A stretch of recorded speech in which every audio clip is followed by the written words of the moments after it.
आज हम लोग बात करेंगे हिंदी, साइंस, आर्ट्स और कॉमर्स के लिए।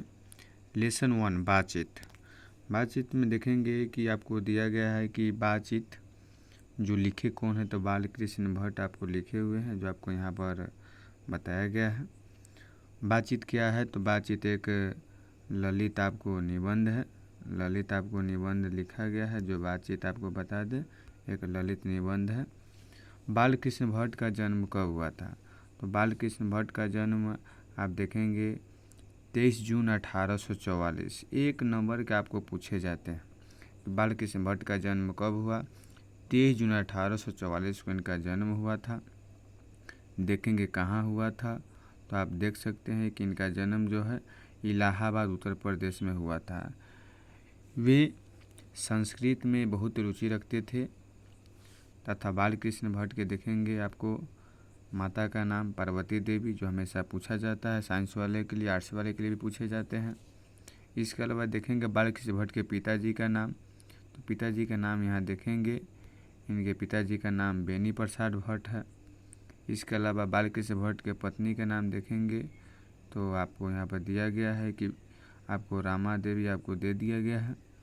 बालकृष्ण भट्ट का नाटक क्या है, देखिए नाटक आप देखा जाए तो आपको पद्मावती है। देखिए लेसन 1 में बहुत कन्फ्यूजन हो जाता है, जो काव्य खंड में आगे बताएंगे। शिशुपाल वध, यहाँ पर सबसे महत्वपूर्ण देखा जाए तो रचना आपको यहाँ पर है भारत जननी।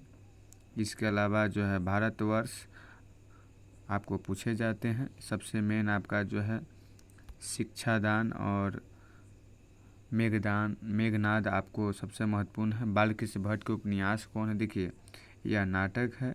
इसके अलावा नीचे देखेंगे तो आपको उपन्यास है, ये आपको उपन्यास लिखे हुए हैं। रहस्य कथा नूतन ब्रह्मचारी, हमारा घड़ी, उचित दक्षिणा, सबसे महत्वपूर्ण रचना लिखे हुए हैं। काल पूछे जाते हैं, तो काल देखा जाए तो यह एक जो थे यह आपको आधुनिक काल के थे। इसके अलावा यह 20वीं सदी के कवि भी थे, जिनको गद्यकार और लेखकार के रूप में भी माना जाता है। इसके अलावा आगे देखेंगे हम लोग बालकृष्ण भट्ट ने हिंदी प्रदीप नामक पत्र कब निकाले थे। देखिए यह सबसे पहले पत्र निकाले हुए थे, बहुत बार पूछे जाते हैं बिहार बोर्ड में। 1877 में हिंदी प्रदीप नामक पत्र निकाले थे। आगे बढ़ते हम लोग बालकृष्ण भट्ट की शिव के साहित्यकार थे, तो आप देखेंगे कि यहाँ पर आपको जो है भारतेंदु युग, काल पूछे जाते हैं। काल के अलावा देखा जाए तो आपको काल युग, ये आपको बहुत पूछे जाते हैं, तो यहाँ पर आपको ध्यान देने वाली बात है।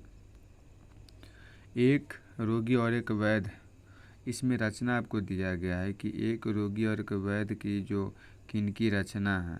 एक रोगी और वैद्य है, रेल का विकट खेल, बाल विवाह किनकी रचना है, तो बालकृष्ण भट्ट है, जो आपको मुख्य रचना में से आपको बताया गया है। देखेंगे रॉबिन्सन क्रूसो ने 16 वर्ष के उपरांत 16 वर्ष के उपरांत जो है किनका मुंह नहीं देखे थे। 16 वर्ष के उपरांत आपको बताना है, तो 16 वर्ष के उपरांत आपको देखेंगे कि फ्राइडे के मुंह से एक बात सुने थे, जो हमेशा पूछे जाते हैं कि फ्राइडे के मुंह से किसने बात सुनी थे, तो रॉबिन्सन क्रूसो ने 16 वर्ष के बाद सुने थे। प्रतिभाशाली जनधर्मी तथा व्यक्तित्व को किसने नवीनतम धारा दी है। देखिए बालकृष्ण भट्ट ऐसे कवि थे जिनको बोलचाल की भाषा में समस्या नहीं हुई थी, लेकिन काशी में आमंत्रित हुए थे श्याम सुंदर दास के द्वारा, लेकिन वहाँ पे इनको बोलचाल अच्छा नहीं होने कारण इनको जो है वहाँ से हटा दिया गया था। सिंपल सी बात में आपको समझेंगे, ज़्यादा इसमें कुछ करना उना नहीं है। देखेंगे जैसा काम वैसा परिणाम आपको दिया गया है, जैसा काम वैसा परिणाम, शायद आपको कुछ सोचने वाली बात नहीं है। जैसा काम वैसा परिणाम जो रचना प्रहसन है बालकृष्ण भट्ट का है। चलिए आगे बढ़ेंगे। पॉइंट नंबर देखेंगे 16 में देखेंगे आपको कि बालकृष्ण भट्ट के जो है ये बहुत बार पूछे जाते हैं। बालकृष्ण भट्ट को किसने अंग्रेजी साहित्य के एडिशन और स्टील में रखा गया था, तो आचार्य रामचंद्र शुक्ल ने इनको जो है श्रेणी के रूप में रखे थे। संवाद में सबसे महत्वपूर्ण क्या है, हमेशा पूछे जाते हैं, साइंस वाले के लिए फिक्स है।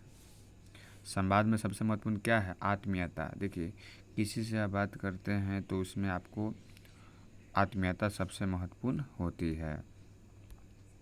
नेक्स्ट देखेंगे आपको क्वेश्चन नंबर 18 में श्रीनिवास दास की कौन सी रचना है। संयुक्ता स्वयंवर इनकी रचना है। बहुत को टिक मार देते बालकृष्ण भट्ट की नहीं, ये आपको जो है संयुक्ता स्वयंवर इनकी जो है प्रमुख रचना है संयुक्ता स्वयंवर। चलिए क्वेश्चन नंबर आगे हम लोग देखते हैं जो यहाँ पर, चलिए क्वेश्चन नंबर 19 में देखते हैं।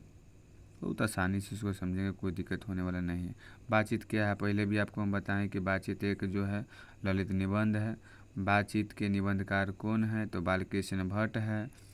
आप देखेंगे बातचीत के माध्यम से बालकृष्ण भट्ट क्या बताना चाहते हैं, बहुत सिंपल सी बात है, आपको ऑटोमेटिक देखिएगा आप लोग को याद ही हो जाएगा। कोई कहने वाला बात नहीं है कि सिंपल बता रहे हैं कि बातचीत की शैली होगी या बातचीत की भाषा होगी।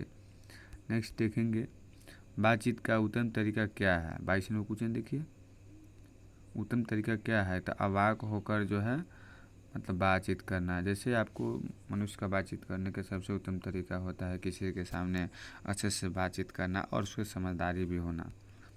बातचीत के जरिए भाव बनकर जो दिया गया है कि बनकर क्या बाहर निकलता है। तो देखिए यदि बातचीत करते हैं अच्छे थे तो आपको जो है आपके अंदर की जो कुछ गलतियां है वो आपको किए हुए हैं तो आपको बाहर निकल, जिसको कहा जाता है मवाद या धुआं कहा जाता है। बहुत से सिंपल आपको दिया गया। बातचीत का हुनर किसके पास था। देखिए सिंपल से आपको बता दे कि बातचीत का हुनर जो है यूरोप के लोगों के पास था, जिसे आर्ट ऑफ कन्वर्सेशन भी कहा जाता है। बहुत से था। देखिए आज के युग में देखा जाए तो बातचीत की बहुत समस्याएं होती है, बहुत के सामने क्या बोलना है क्या बोल देते हैं। अभी देखिए हिंदी पर आपको ध्यान देना है, 90+ करना है जैसे भी हो, किसी भी हालत में 90+ करना है। साइंस के लिए बहुत उपयोगी होते हैं यह।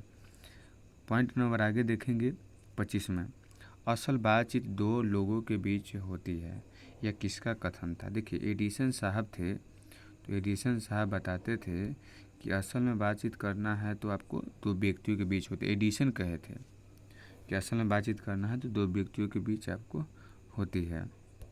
नेक्स्ट समझिएगा, अब देखिए आपको ऊपर बताया है।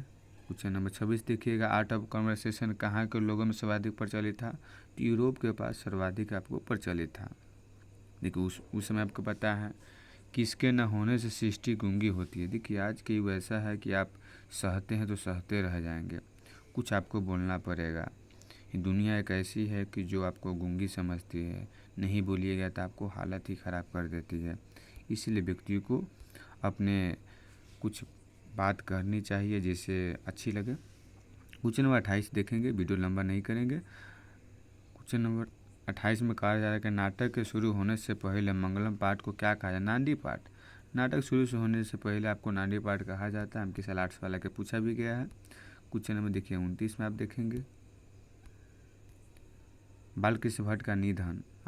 बहुत बार पूछेगा महाराज, आप लोग टेंशन लेते हैं, निधन भी पूछ दिया जाता है। बालकृष्ण भट्ट का निधन जो है 20 जून 1944 में इनका जो है निधन हुआ था। पॉइंट में देखें, हिंदी शब्दकोश के संपादक का, देखिए पहले भी आपको हम बताए हैं कि हिंदी शब्दकोश के आमंत्रित किए श्याम सुंदर दास के द्वारा। बहुत बार पूछा जाता है, देखें क्वेश्चन आपको, श्याम सुंदर दास के द्वारा इनको आमंत्रित किया गया था काशी में। अगला क्वेश्चन देखेंगे, बालकृष्ण भट्ट कितने निबंध लिखे। देखिए इन्होंने निबंध लिखे थे 1000 निबंध होती है और उसमें जो है 100 महत्वपूर्ण ही था, जिसमें बातचीत भी सबसे महत्वपूर्ण मानी जाती है क्योंकि इनका पाठ है। लास्ट क्वेश्चन देखेंगे, बालकृष्ण भट्ट किस युग के थे। आपको शुरू में बताए थे, एक बार आपको रिपीट यहाँ पर देखने को मिल रहा है कि बालकृष्ण भट्ट एक भारतीय युग के थे। फिर हम लोग मिलते हैं नेक्स्ट वीडियो में, तब तक के लिए जय हिंद। आप लोग इस चैनल को जितना से ज़्यादा शेयर करें और इस चैनल से जुड़े सब्जेक्टिव ऑब्जेक्टिव के साथ। जय हिंद।